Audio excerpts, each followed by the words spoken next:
പ്രിയപ്പെട്ട വിദ്യാർത്ഥികളെ, ഇന്ന് നമുക്ക് +1 ബിസിനസ് സ്റ്റഡീസിൻ്റെ 3-ാം അധ്യായത്തിലെ പ്രധാനപ്പെട്ട 2 ഭാഗങ്ങൾ പഠിക്കാം. ഗ്ലോബൽ എൻ്റർപ്രൈസ്, അതേപോലെ തന്നെ ജോയിൻ്റ് വെഞ്ചർ. നമ്മൾ ദൈനംദിനമായി കേട്ടുകൊണ്ടിരിക്കുന്ന വിവിധ കമ്പനികളാണ് ഇവയൊക്കെ. എന്താണ് ഈ കമ്പനികളുടെ പ്രത്യേകത? ഇത് ഒരു രാജ്യത്തിൽ മാത്രം ഒതുങ്ങി നിൽക്കുന്ന കമ്പനികളാണോ? ഒരിക്കലുമല്ല. വിവിധ രാജ്യങ്ങളിൽ വ്യാപിച്ചു കിടക്കുന്ന ബിസിനസ്സുകളാണ് ഇവയൊക്കെ. ഇത്തരം ബിസിനസ്സുകളെ നമുക്ക് ഗ്ലോബൽ എൻ്റർപ്രൈസ് എന്ന് വിളിക്കാം. ഗ്ലോബൽ എൻ്റർപ്രൈസിനെ മറ്റൊരു പേരിൽ അറിയപ്പെടുന്നു, അതായത് മൾട്ടി നാഷണൽ കോർപ്പറേഷൻ, MNC എന്ന് നമുക്ക് വിളിക്കാം. In the last 10 years, MNC has played a great role in the Indian economy. എന്താണ് മൾട്ടിനാഷണൽ കോർപ്പറേഷൻ?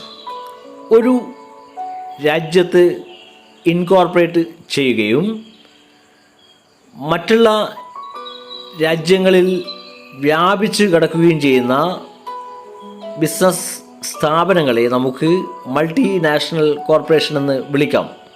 അതായത് A company which is incorporated in one country and it's operation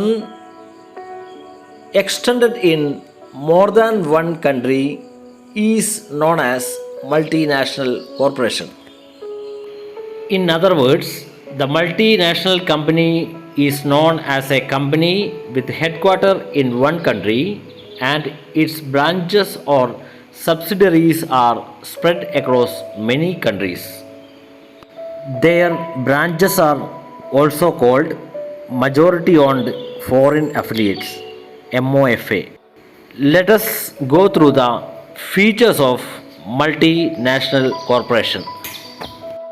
global എൻ്റർപ്രൈസിൻ്റെ ഒരു പ്രത്യേകത huge capital റിസോഴ്സാണ്.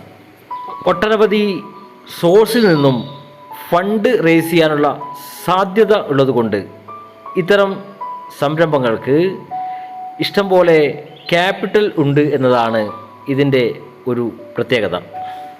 These enterprises are characterized by possessing huge financial resources and the ability to raise from different sources.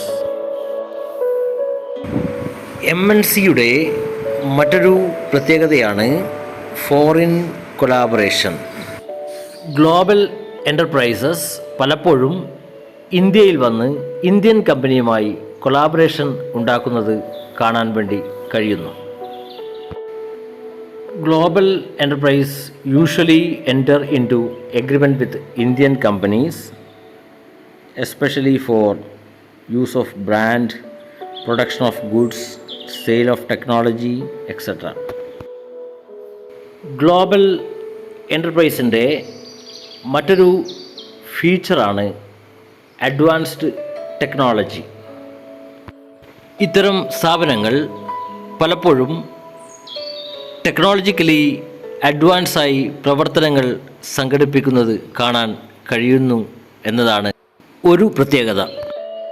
These enterprise possess technological superiorities in their method of production. Product innovation എന്നതാണ് transnational or multinational കോർപ്പറേഷൻ്റെ മറ്റൊരു പ്രത്യേകത. Highly sophisticated ആയിട്ടുള്ള technology ഉപയോഗിക്കുകയും പുതിയ പ്രോഡക്റ്റുകൾ, പുതിയ മെത്തേഡുകൾ കണ്ടുപിടിക്കാൻ കഴിയുന്നു എന്നതുമാണ് ഇതിൻ്റെ മറ്റൊരു പ്രത്യേകത.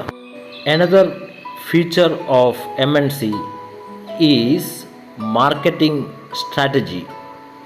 ഗ്ലോബൽ എൻ്റർപ്രൈസിൻ്റെ മാർക്കറ്റിംഗ് സ്ട്രാറ്റജി മറ്റുള്ള കമ്പനികളേക്കാൾ മികച്ചതായിരിക്കും എന്നതാണ് ഇതിൻ്റെ മറ്റൊരു പ്രത്യേകത. Marketing strategy of global enterprise is far more effective than others. They use aggressive strategy to enhance their sales.